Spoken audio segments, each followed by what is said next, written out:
Assalamualaikum warahmatullahi wabarakatuh. Selamat siang Bapak Ar-Rahman Syabaibri, SIP MSI, selaku dosen pengampu mata kuliah Sistem Hukum Indonesia.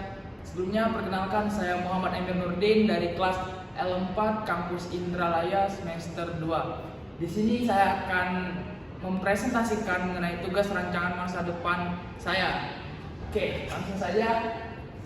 Yang pertama adalah bisnis properti. Untuk syarat karirnya sendiri, yang pertama adalah paham dasar properti, seperti harus tahu cara menilai tanah atau rumah, lalu juga lokasi strategis itu seperti apa, dan dokumen hukum apa saja yang dibutuhkan. Lalu yang kedua, memiliki modal awal, dan sini saya typo Pak, mohon maaf sebelumnya Pak. Untuk modal tuh bisa dari tabungan sendiri, minjam dari ke bank, ataupun dari investor, atau kerjasama dengan orang lain. Lalu yang ketiga tuh soft skill negosiasi dan promosi.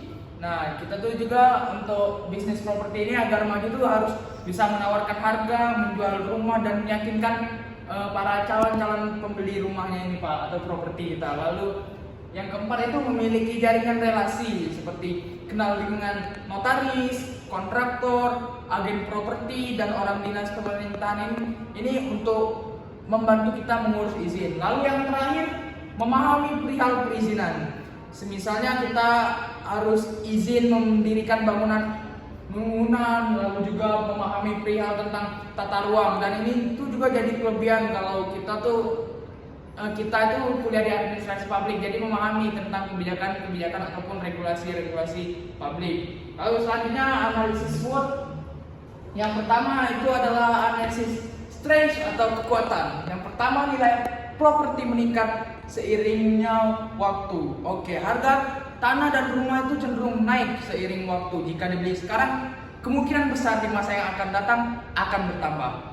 Lalu juga dapat menjadi passive income. Kalau rumahnya disewakan, ini juga dapat menjadi penghasilan rutin setiap bulan ataupun setiap tahun tanpa harus kerja terus-menerus. Cocok buat jangka panjang, Pak.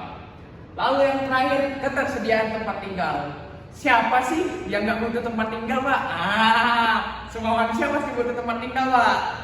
Nah, semua orang butuh rumah, Pak. Jadi bisnis properti ini hampir selalu punya pasar, apalagi di daerah yang terus berkembang. Oke, selanjutnya analisis SWOT bagian weakness atau kelemahan. Nah, kelemahannya di sini butuh modal besar, akan tetapi saya sudah ada ibu saya yang sudah membackup keuangannya, jadi saya rasa sejauh ini aman, tapi tidak tahu di masa yang akan datang.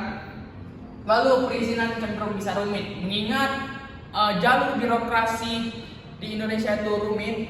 Hal ini bisa menjadi hambatan untuk bisnis properti tersebut, seperti harus mengurus izin membangun bangunan, lalu juga sertifikat tanah dan izin-izin lain yang prosesnya itu bisa memakan waktu dan biaya tambahan, apalagi kalau kita itu belum tahu jalurnya itu bagaimana.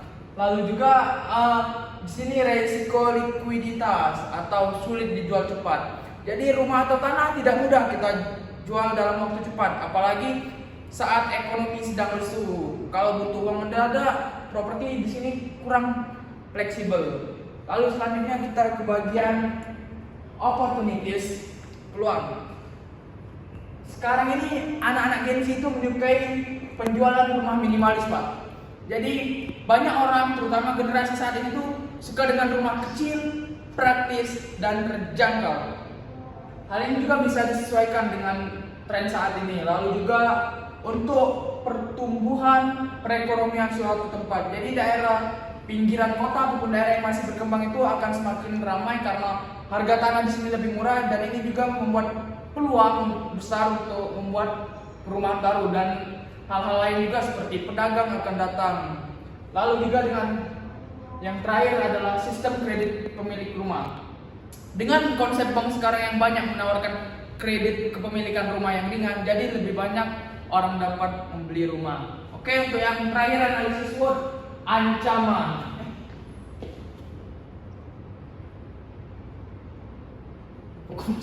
Enggak apa, langsung sampaikan aja.